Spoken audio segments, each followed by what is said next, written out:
Thank you, Michael. Thank you very much indeed. Hey, and it's really nice to see so many of you prepared to come online on a precious weekday evening to chat about science. So well done you as well.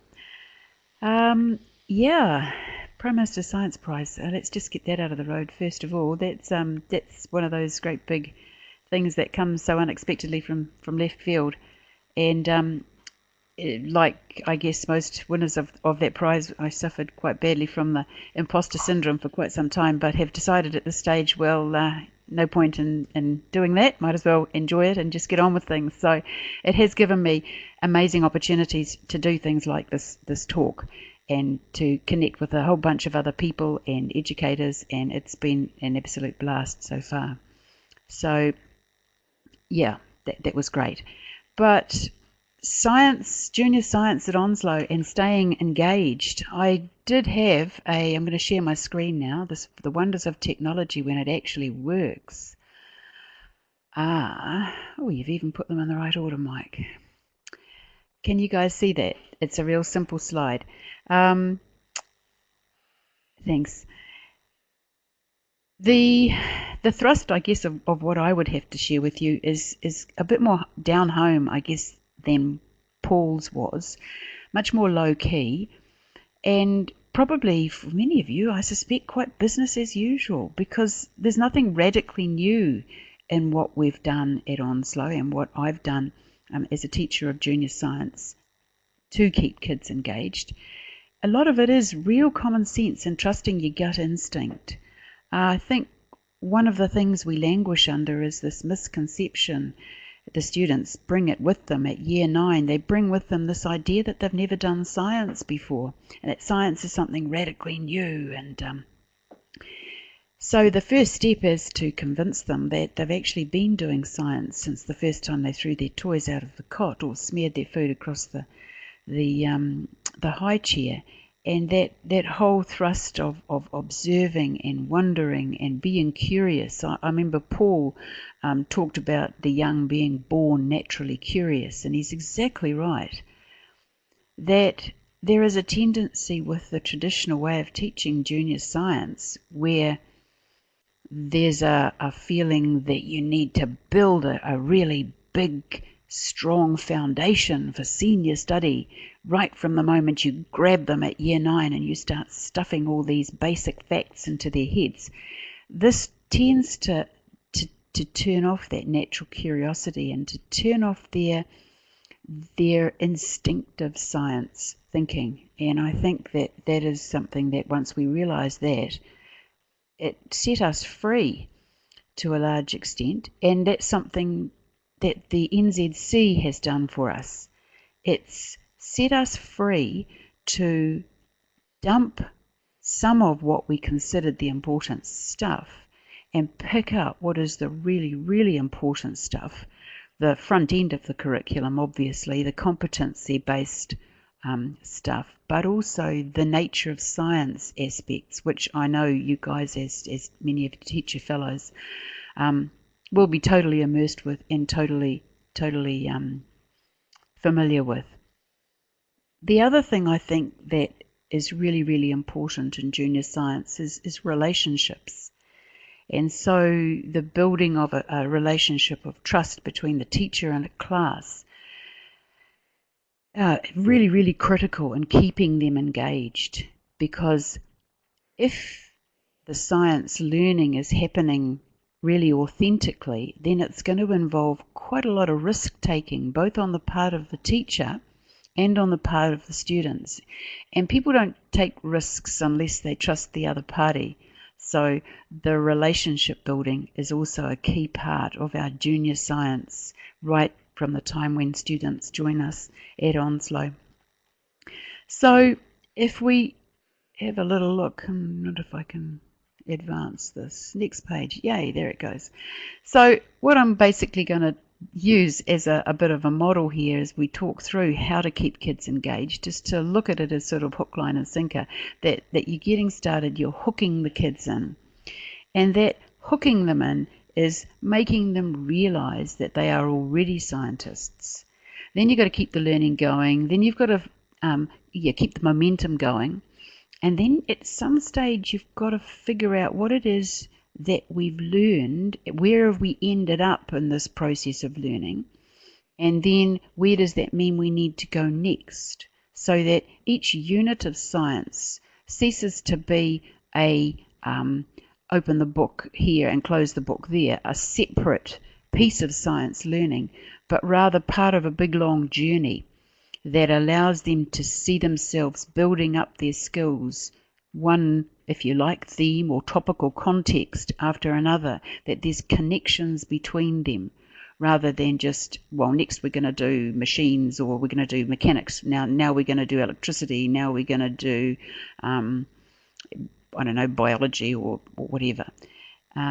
Seeing that the contexts are merely vehicles that are going to be the area around which we develop our general science understanding.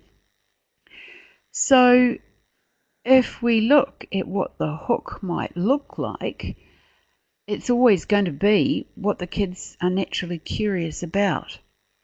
I'm not entirely sure how many of you folk are primary teachers, but if you're a primary teacher, you probably do this a great deal better than typically secondary teachers do. I wonder how many of you have nature tables in your labs, in your rooms, but I think that's been really sad to see the demise of the nature table, or the that's curious table in the case of our labs.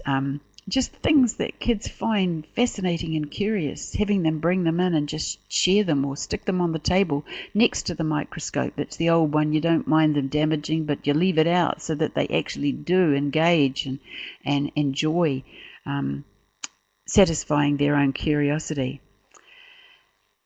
When we bring the students in, when I bring my students in at the start of the year, we spend at least 2, 3, sometimes 4 spells just getting to know one another, figuring out what strengths we already have, what the areas of interest are. I'll generally share with them the overview for the year group in terms of what the key concepts are that the staff, the department has considered important for that year group. And then we'll try to match up the interests and the really important meaty stuff, the must-knows, if you like, or the must-be-able-to-dos, and plan out a year's program using great big whiteboards and bits of card and interests, and it's a bit of a messy process. But it's a good way to hook them in so that as you move from topic to topic, you can say, well, at the start of the year, I recall, Randy, you said you're really interested in something to do with biomechanics because, you're an athlete, and maybe we could use the biomechanics to work out about how levers work and machines. We could incorporate that into this next unit. Are you good with that? Yeah, okay. And that's how you'll pull them in so that they've actually got ownership of each of the units. So that's the hook.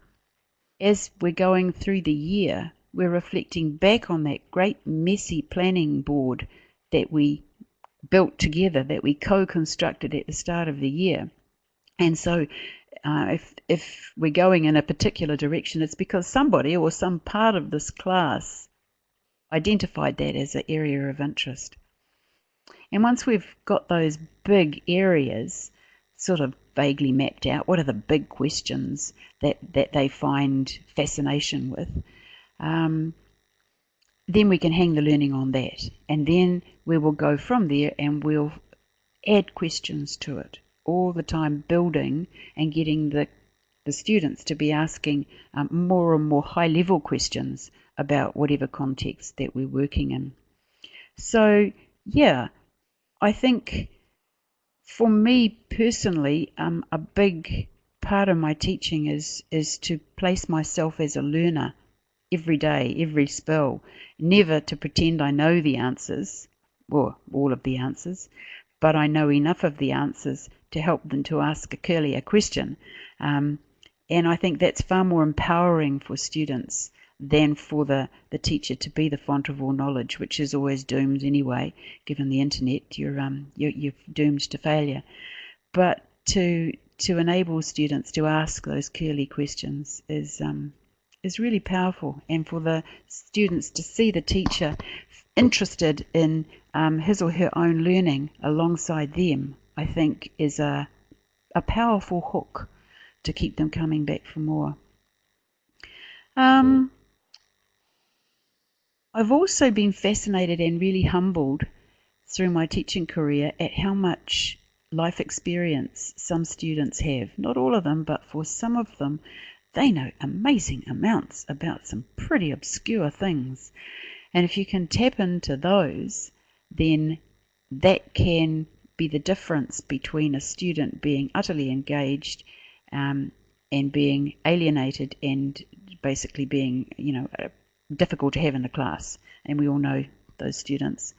It's also kind of cool to tap into, at junior level at any rate, where it seems to be much more easily accepted, tap into parental expertise. We've had a bunch of different parents come in, one who was a bridge builder and one who was a diabetes nurse, and getting those people to come into the class or to communicate electronically via Skype during a lesson can be pretty amazing as well. And again, a really cool source of engagement. Yeah, that's the hook at any point. So once we've got our goal, our idea in sight, and I'll perhaps give you a couple of examples of what this might look like in units in a moment. That second step is, okay, these are the questions. How do we actually get the learning going and keep the momentum going once we've actually begun on a unit of work, maybe? So those learning outcomes and success criteria, if they can be co-constructed, then they're going to be a great deal more effective. So the learning outcomes would be discussed, they'd be aligned with the curriculum, which has been, I guess, distilled down to what are those key attitudes and skills and knowings that we need at year 9, at year 10. Mine's just a full secondary, so we don't have 7 and 8s, but I can imagine that it would work as well down there. And then the success criteria, by modelling how to build a success criterion from a learning outcome, then eventually the students get the idea when you'd ask them at the start of the lesson, right, here are our learning outcomes. What do you think that's going to look like by the end of the time when we can actually do this thing? And they can they're pretty shrewd at saying what a success criterion might look like. And I've found from experience that often their success criterion is quite a bit harder than the one that I might have allowed to slip through. So that's a really good way of again, getting them on board for the learning. Having regular milestones is an extremely powerful way of keeping the momentum going. And those milestones, whether they are part of an electronic online portfolio or whatever, those milestones for us are always shared with the parents. So the parents will know at the start of a unit, just a friendly email from the teacher, here's what our next unit is, here are some of the things. If you've got any expertise in this area, we'd love to hear from you. Feel free to contribute any way that you can. And then partway through, here's the milestone. We've just started a project on this, and your student should be doing such and such and such and such at home. Do ask them about it. We get some pretty positive feedback from parents. They love to know what's happening, because any of you who are parents of teens will know that, when they come home from school, oh, what happened at school today? Nothing. Have you got any homework? No. Well, the email from the teacher is extremely powerful in keeping the momentum of the learning going. And parents are our friends, very, very much. So that's keeping the learning going. Perhaps before I move on too much further, some of the other strategies that we might use for keeping the learning going. Maybe I can flick out of this. How do I flick out of this, Michael?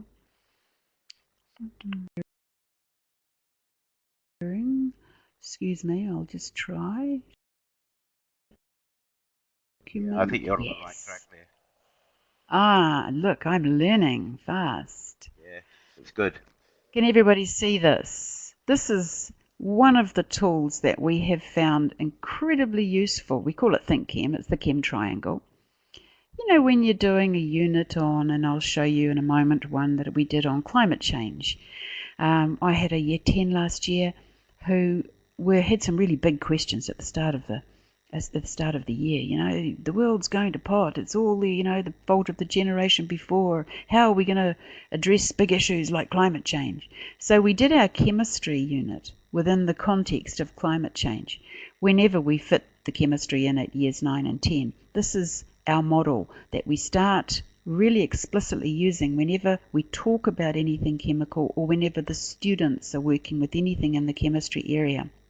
So it's just a triangle, which says that in chemistry we can think about concepts, we can communicate in chemistry, we can think about chemistry, we can learn in chemistry in one of three ways. We can either be observing things as they happen, observing nature, and writing down qualitative and quantitative observations of what we see and experience.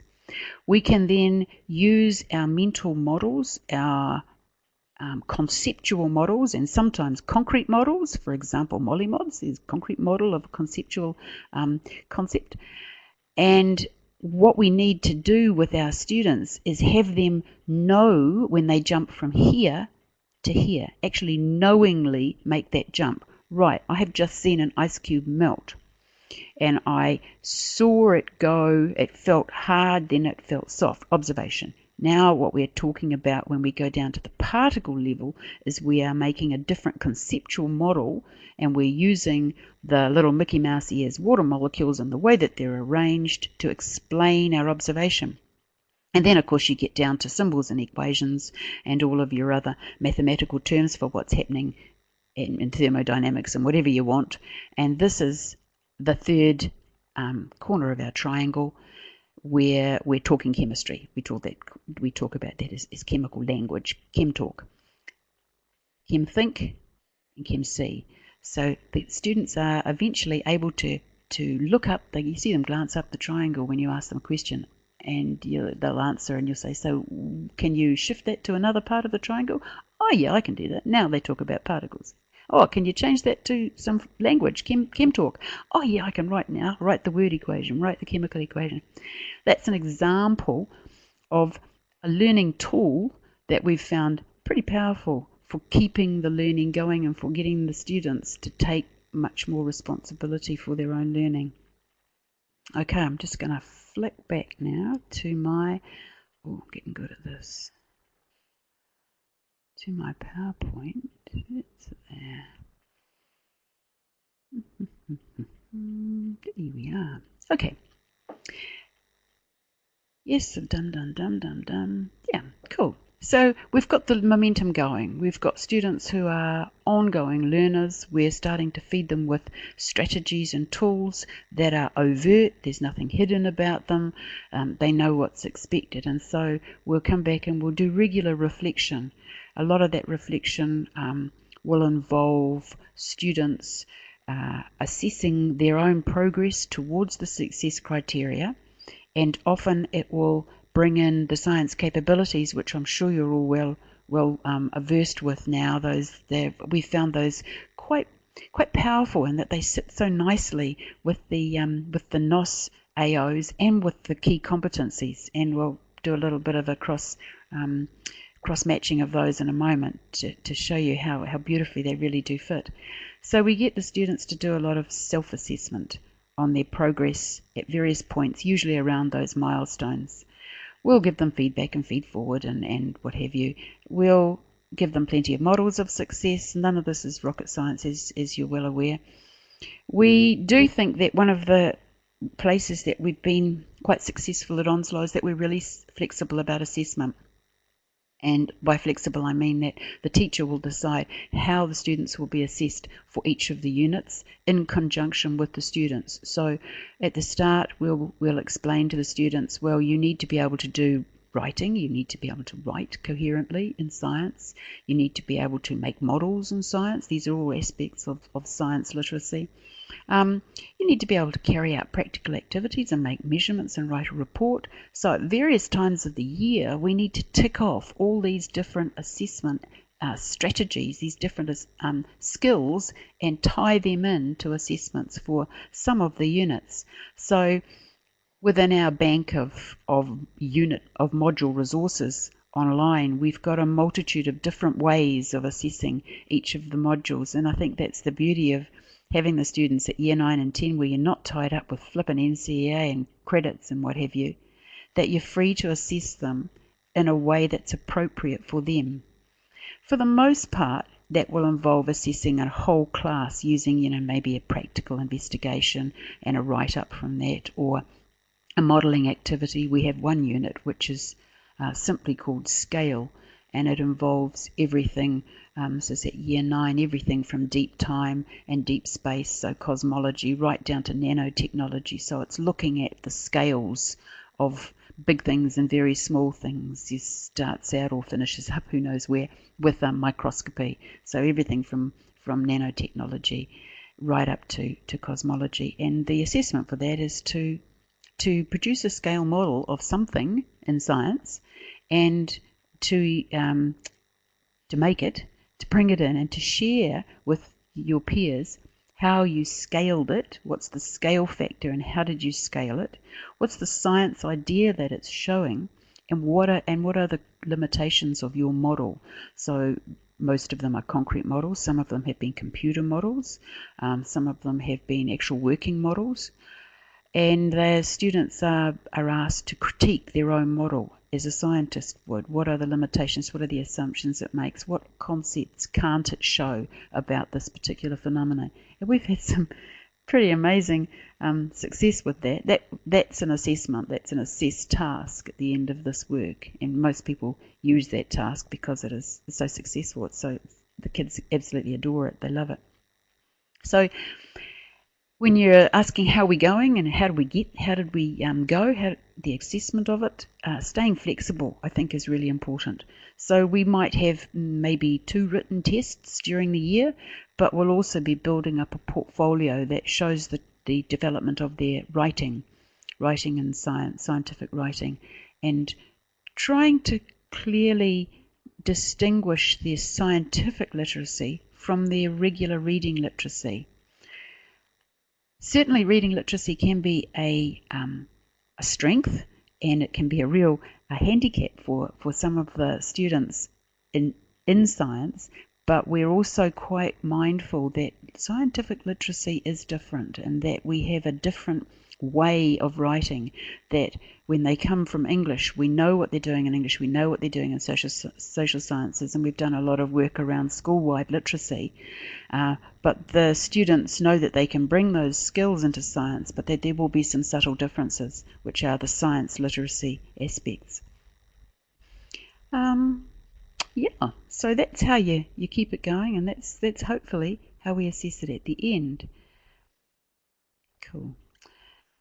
Where to next? I guess that's where I started out in a way, saying that to prevent the sciences, they tend to sneak back into their silos in senior school, sadly, don't they, to physics, chemistry, biology, and we're working on breaking that silo down.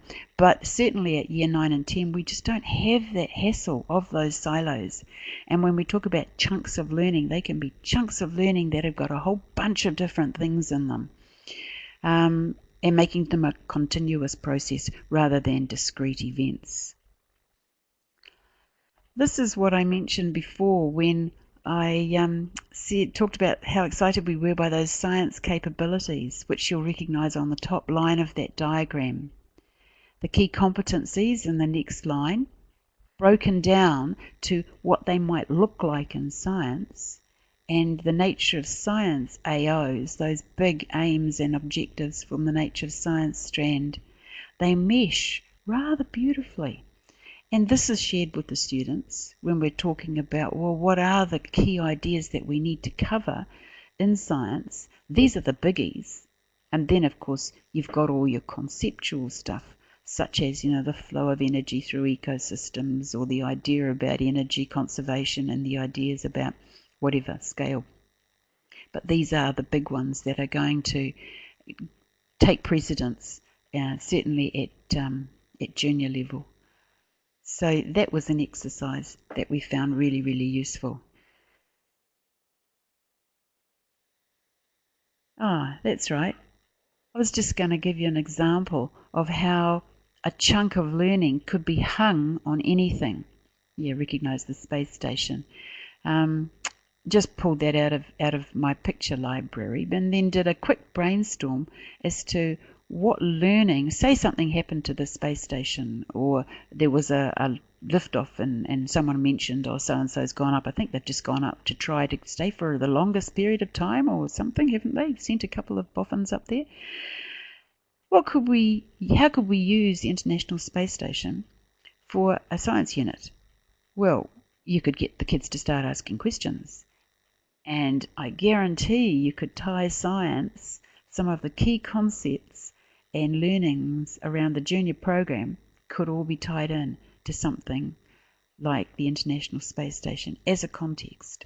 It could be that you're building a model of the International Space Station, not life-size, a big model for your lab or something, and then all the learning could be hung off it in a way that,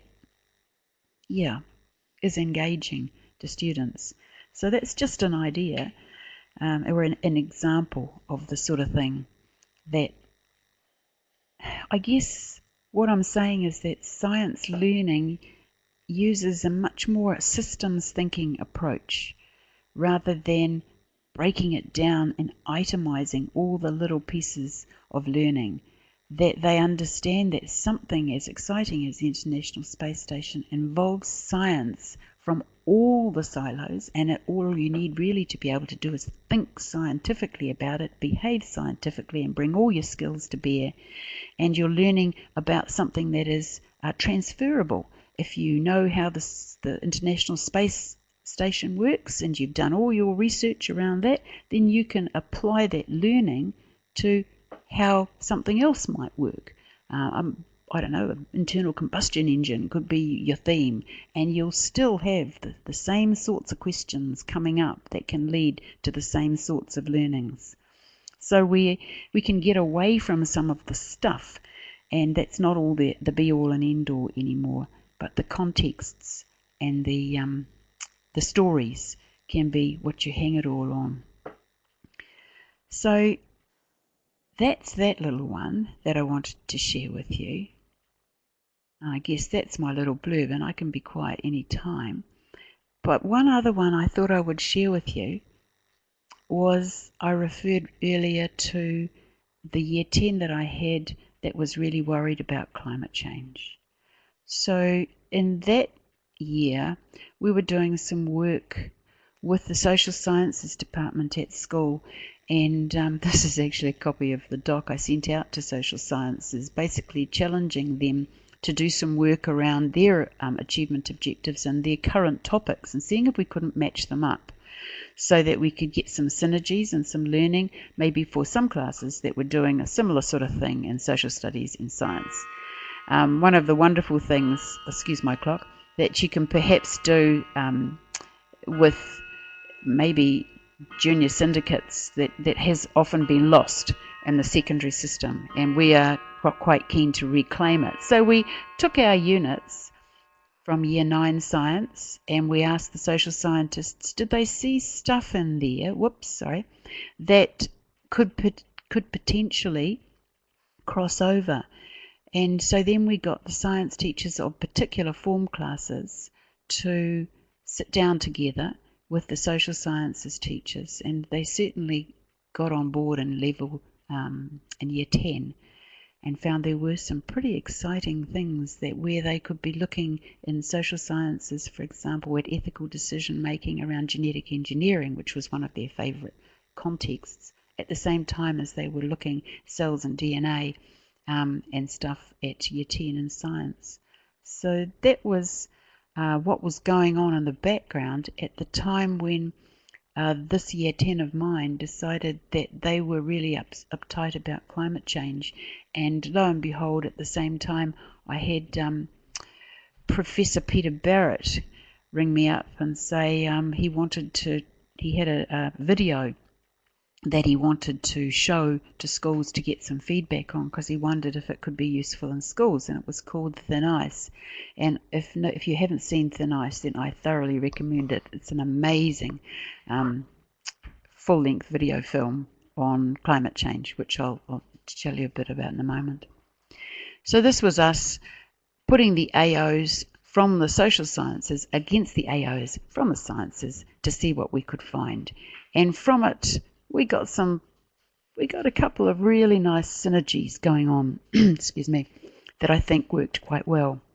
So for my year 10 last year, we used Thin Ice as our context for exploring their science, and I won't take you through this ad nauseum, but we'll flick through a few of the slides. It's just doing cute little loading things. Why pick this context? Because they came up with it to begin with. It's a big context, and in some cases I've tended to shy away from it in earlier years because it tends to be all doom and gloom, and it's very hard to make this context in particular into something that generates hope and action competence from the students, because you really have to make them quite angry and get them feeling as though they can make a difference. But there's a fine line between that and despair, which tends to leave people comatose. So it offers the opportunity for a whole heap of different aspects. It offers the social inquiry from social studies as well as in the science viewpoint. It asks you to examine evidence, and that is what the Thin Ice DVD does. It is a DVD which is, its subheading is, Can we trust the scientists? And so getting students to ask that question of themselves was pretty powerful.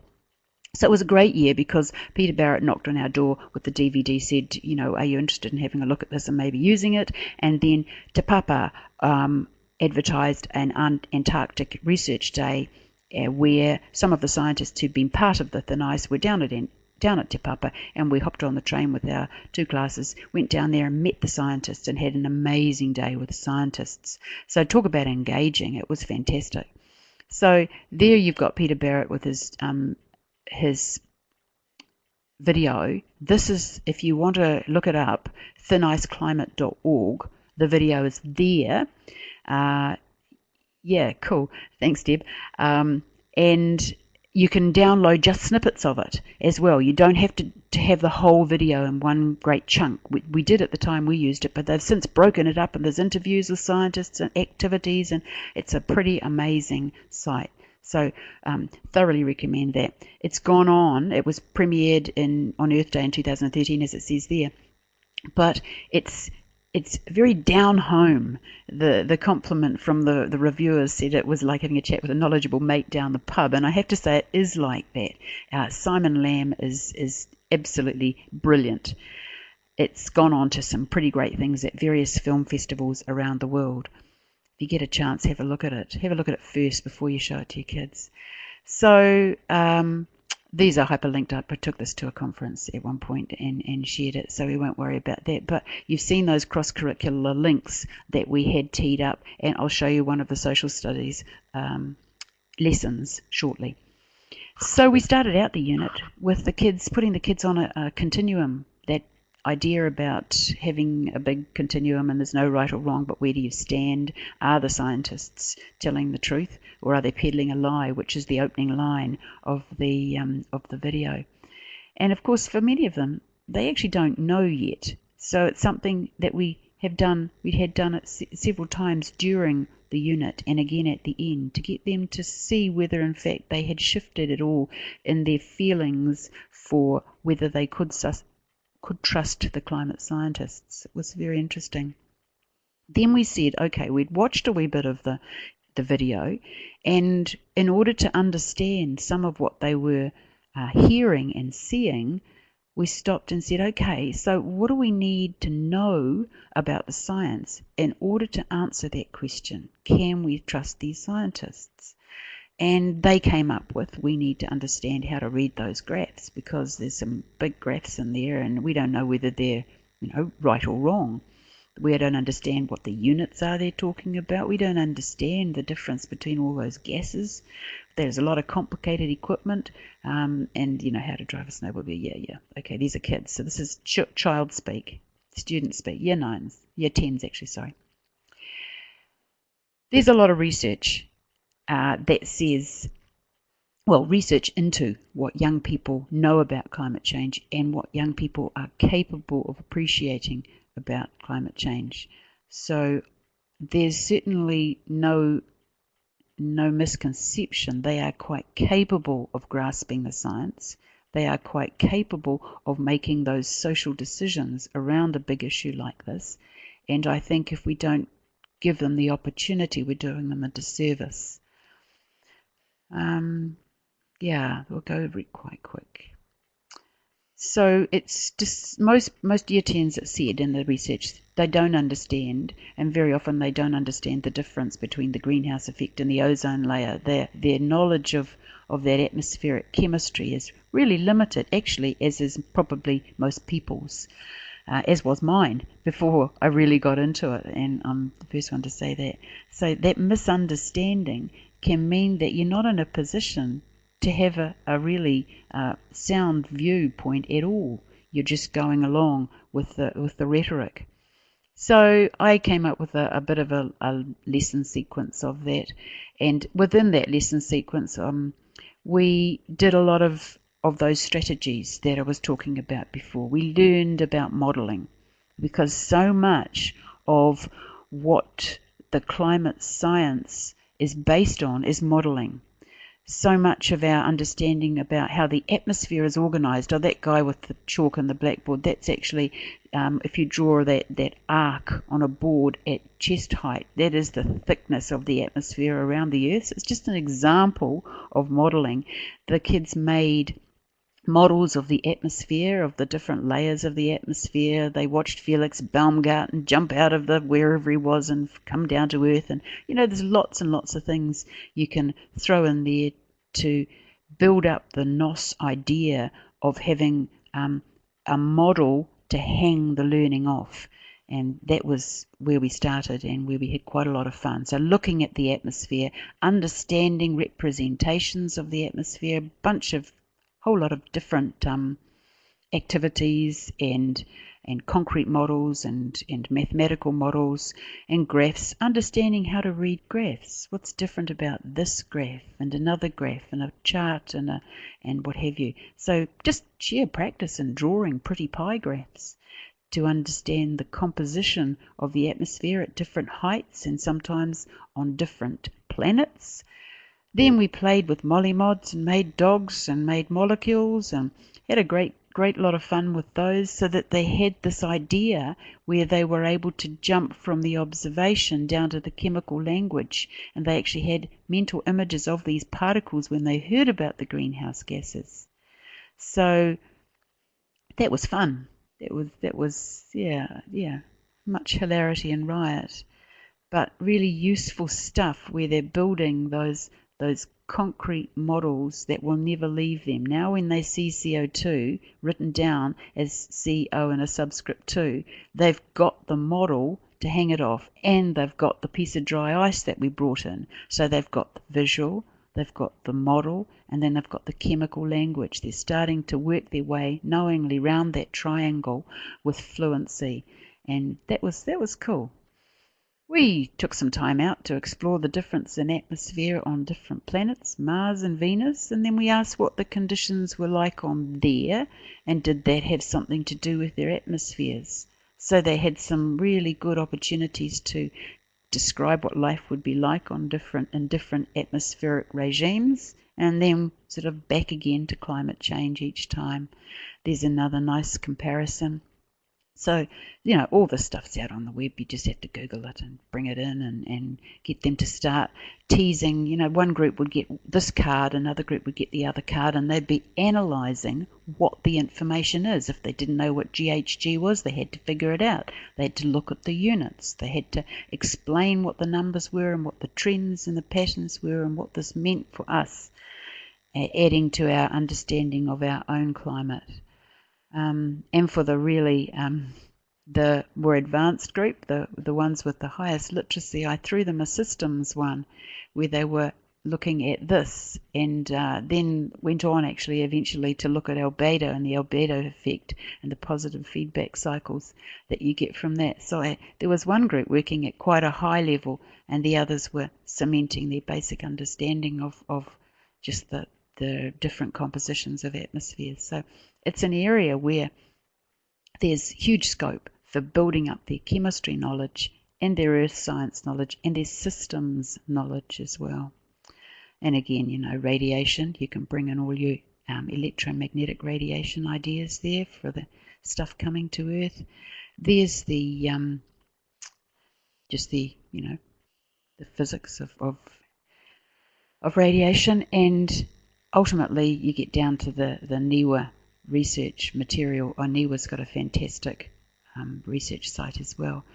So looking at what is it that scientists are trying to show when they've got these wiggly lines all over the graphs, and what's a trend line, and what's a correlation, and what's the difference between a correlation and a causal relationship. So I know that for year 10s is it's a big ask, but it's not impossible, and there's some good work to be done around unpacking some of those NIWA diagrams and graphs. And there are some good exercises too on the NIWA website. I recommend that. Some of the kids, when we went to Te Papa, having an absolute blast, dressing up in the gear and having a look at some of the organisms that come from the Antarctic research and are being kept at Te Papa, and actually getting to handle some of them. It's pretty amazing. So, what did the students think about that unit? Obviously, they loved the hands-on stuff. But they also, I think probably the biggest buzz for me was that they felt they'd been made action competent. They didn't feel hopeless. They felt like they were ready to engage with the science at least and to make a difference. They also were quite amused and quite condescending of the skeptics in the end.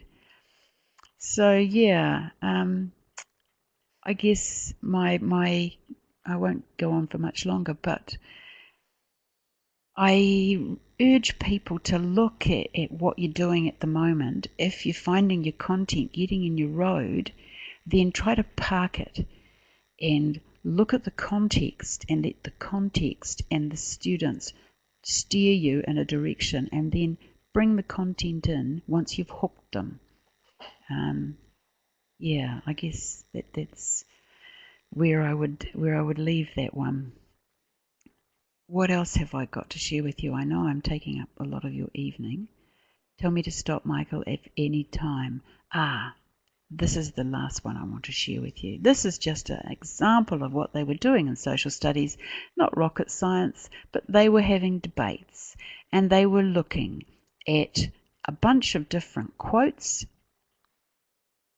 and they were being asked to analyze the different viewpoints of a whole bunch of different people. These are real quotes from real people, all except I suspect the last. There's Al Gore.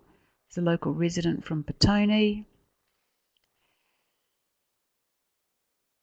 And taking different viewpoints and having the students analyze where these people were coming from it's pretty cool. They would come into science, and they'd talk about what they've been doing in their social studies, social sciences lesson, because that was what their thrust was. Their viewpoints will show their values positions. So it was all about values. So it's an example of how the social sciences teacher was thrilled to have some support to get the students talking about this. And he said that what they brought from science to their discussions was hugely valuable, and certainly what they were able to bring from their social studies conversations into science was equally valuable. So that's just an example of Andy West's activity that he said he was very happy to share with you guys. And the other 3 docs, I guess you guys can access these. This is just a game, a perspectives role play game with the student worksheet and the teacher notes, which I won't go into at this point. But if you're interested, have a go. It's an old Greenpeace activity.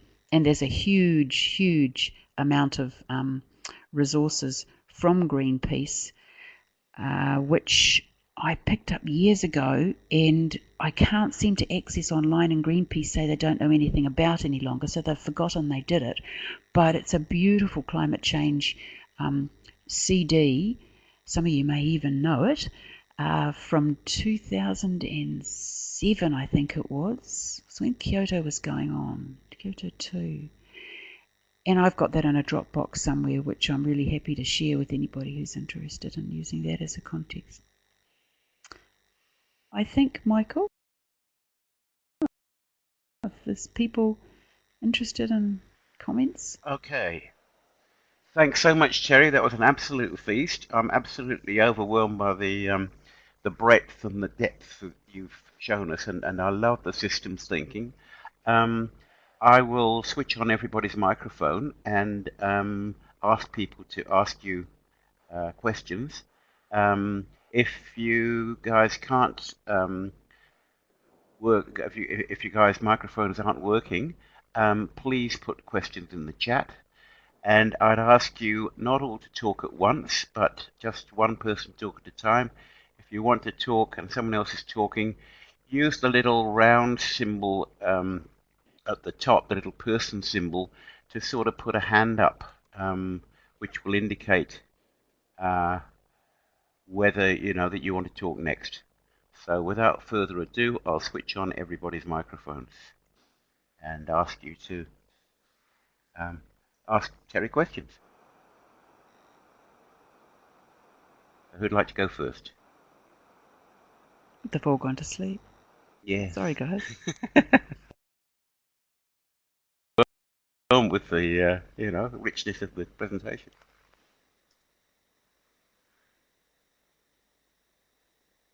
Shirna's typed a question. Shirna, that's a really good question. When I arrived at Onslow, 2009, 6 years ago, they were at that stage where they were ready to shift. They were ready to move. Nature of science was just becoming the big thing, and they were still very much old school in terms of their content filled units. And it's quite a big science department. We have 12 teachers. And when I arrived, it was very obvious that they knew that they needed to change, and they didn't quite know how. So we took a big jump, and we completely threw out, and we did an analysis from the top down and from the bottom up of the front end of the curriculum had to be at the front, the whole key competencies. Then we went to the nature of science, and we did a lot of work around what is the nature of science and what are the things that we should be incorporating into every unit all the way up. Then we went to the achievement of objectives, all the different levels, the actual contextual strands, and we went through them and went from level 4 right up to level 8, and then went down from level 8, and we said, right, so if at level 3 physics and at level 2 physics we want to be doing these things, what do we need to have in place by level 1 NCA, and therefore what must we do in level 9 and year 9 and 10? What can't we let them miss out on, and which bits can we just leave? It's interesting. For example, in electricity, the physics teacher said, well, you could just leave voltage out completely. Why don't you just get them with the idea of current and resistance? If they came to me at level 2 physics with a good idea of current and resistance, and they understood, they had some models in their heads of how electricity works, and they knew about series and parallel because they'd played with it, then I could do the rest. And he actually said, as an aside, and I wouldn't have to undo nearly as much mess as well. So there was a bit of accommodation in that our senior science experts identified what the key ideas were. And we were able to let go of an enormous amount of stuff and bring in the really interesting, fun stuff. So they were fantastic. The whole department was ready to move, and they worked in teams, and they each took units and built units around quite flexible contexts. I hope that answered your question.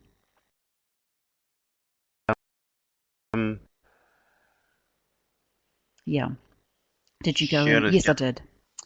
Yeah. Yes, I did, Sherna. Yeah, I had the privilege of coming in as HOD. It was my first HOD role. Yes, it was pretty scary because I thought, crikey, we could make a big mess here.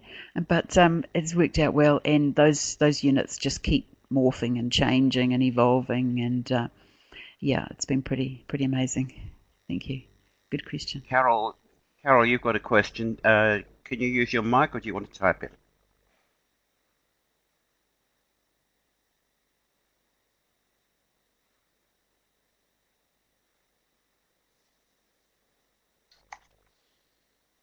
I don't know whether Carol can hear me.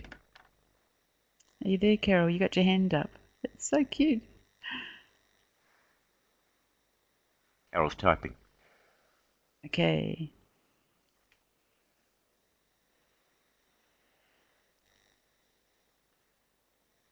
You want to put your hand down, Carol? Now we've made contact.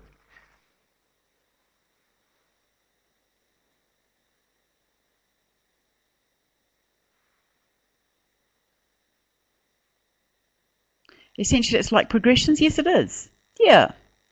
And iterations, I guess, as well, because I think coming back and revisiting what you've learned in the previous unit gives that actually as if each piece of learning is completely new. You're learning to work as a scientist, to work scientifically in a different context and building your skills as you go. So yeah, progressions. Building capabilities. We've actually, we're in the process of moving our reporting away from reporting on the AOs explicitly to reporting on the capabilities far more. So while we're required, I guess, under the NEGs, whatever they are, to report against the curriculum levels, where certainly the student self-evaluation is pretty much all about capabilities now. Work in progress. What I really like about what you've described is the way that what you're describing parallels the way that real scientists work. The old silo approach of chemistry, physics, biology is not the way that you really work when you're doing research. You're liable to be bouncing around, consulting with people in other fields, and stretching your knowledge by working on the borderlines, and that's where the real advances happen. Yeah, you're exactly right, Michael. We're currently working on the conjoint conference. If any of you are coming down to Wellington for the BioLive and ChemEd conference in July, I'm involved with that as well. And all of our keynote speakers have said that. You know, we've signalled that this is a joint conference between chemistry and biology teachers. And we've also got a primary focus day as well. Just if any of you are primary teachers, we want you. But they have all said that it's actually impossible to do research in one area these days. And so making that explicit is pretty cool. It's, like I said before, it's so easy in year 9 and 10 to do that. And then, of course, we get stuck with these blimmin' NCEA silos again at senior school, where, because I guess the universities are still dictating to us what the students must have at level 3, we tend to jump back in our silos, and that's kind of a tragedy that we're working hard now to try and get out of. We're trying to develop some courses which are cross-curricular, or at least cross-science, and seeing if we can start chipping away at those silos at the senior end of the school as well. But that, again, is a work in progress, and there's a lot of resistance to be broken down because parents are pretty, they're frightened of allowing their students to break out of the silos with us. And so there'll be some resistance, I think. The What, when, and where is it? the university's attitude is a bit ironic, really, because the people in the universities who are researchers themselves are working Touche. cross-curricularly anyway. Touche. Yeah, yeah. But those deans of schools who are setting the entry limits for the likes of engineering and what have you will say, well, you must have physics and you must have this standard and that standard and the other standard, and we're finding that really Yeah. troublesome. Carol, I saw you ask when is the primary day. The primary day for the conference is Tuesday the 6th. There it is, Victoria University. Thank you, Diane. Yeah, the Tuesday is primary day. Tuesday of week 1 of the holidays. Correct. Nice. Yeah.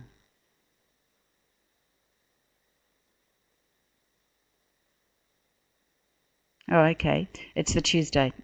5th, 6th. It is the 7th. Tuesday the 7th. Because it's 5, 6, 7. Yeah, 5, 6, 7, the conference. 5, 6, 7, and 8. Tuesday, Wednesday. Anyway, the website is biolivechemed.co.nz.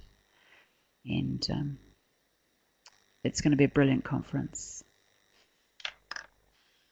And you can just book for the day, or you can register for the day, for the primary day, or you can register for the whole of the conference. Okay, how are we doing? Have we any more questions? There's one from Jenny. Jenny, coming from primary to secondary. Primary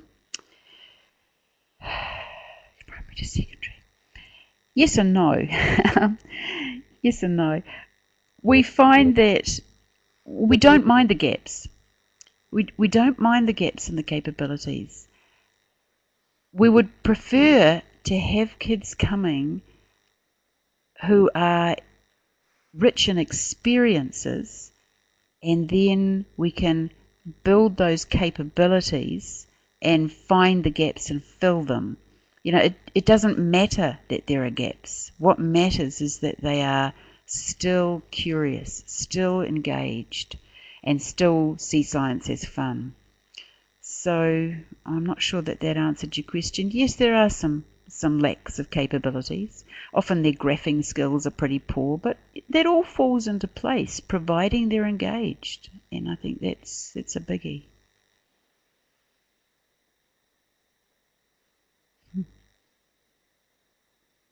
Cool, thank you. Looks like Michelle is typing a question.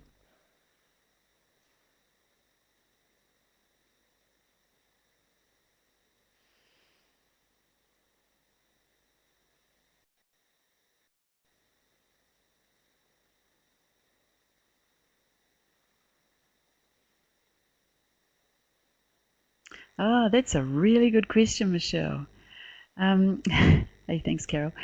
Is there any disappointment? Yes, there sometimes has been. In fact, that year 11 year can be a real blinder for some of them, because, well, we try not to make it too much of a shock. We just do the first term is very nature of sciencey.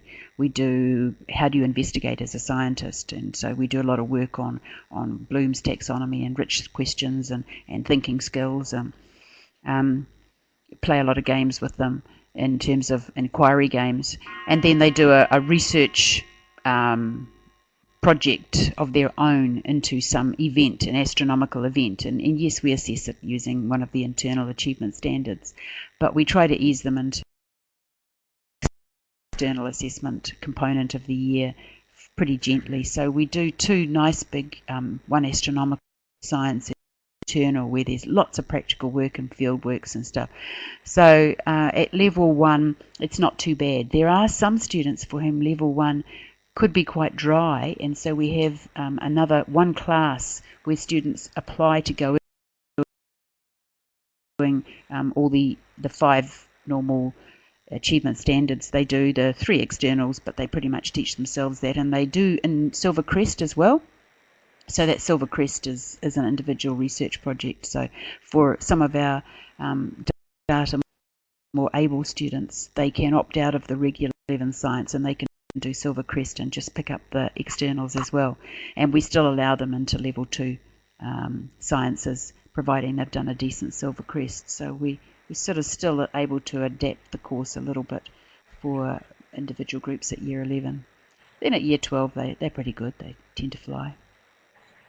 How do they? Oh, they teach each other. They teach each other. There's a whole bunch of different strategies that is used in that class, breaking up the topic and getting the students to work through it and explain.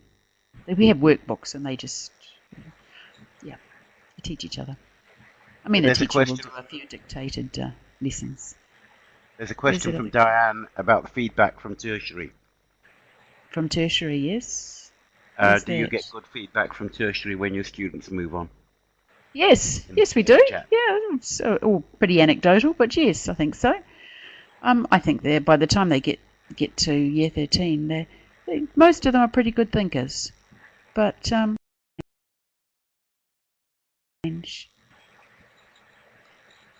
do they say? How do they? Oh, yes, we've done that one. Thanks. Yeah. Okay. Someone's got their microphone on and their speaker, so we're getting a feedback. Mm-hmm. It's me. It's Michelle. Hi, Michelle. I followed Diane's instructions. Yeah, it must be a bit hard on you, Terry, just getting these typed messages and no one's talking to you. So, it's nice to hear a voice. It's nice to hear a voice. Okay.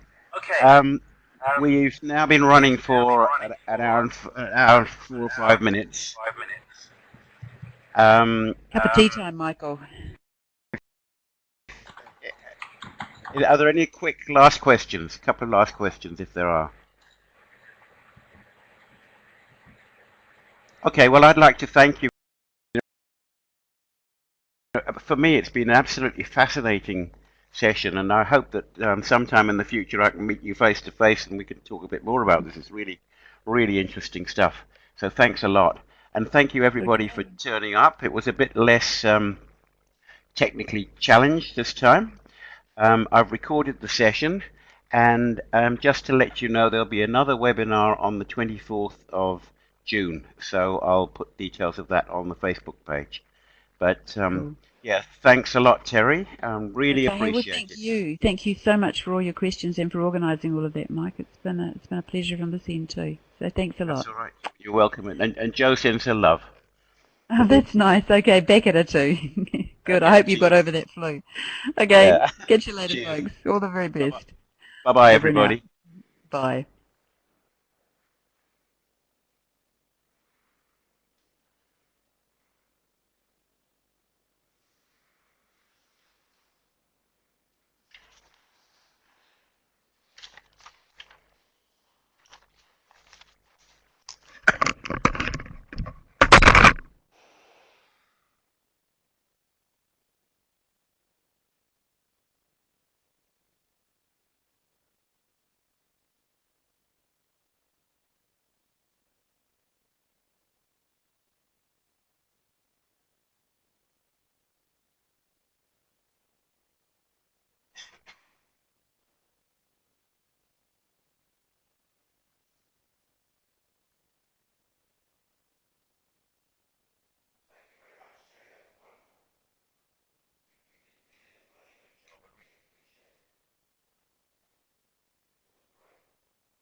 All right.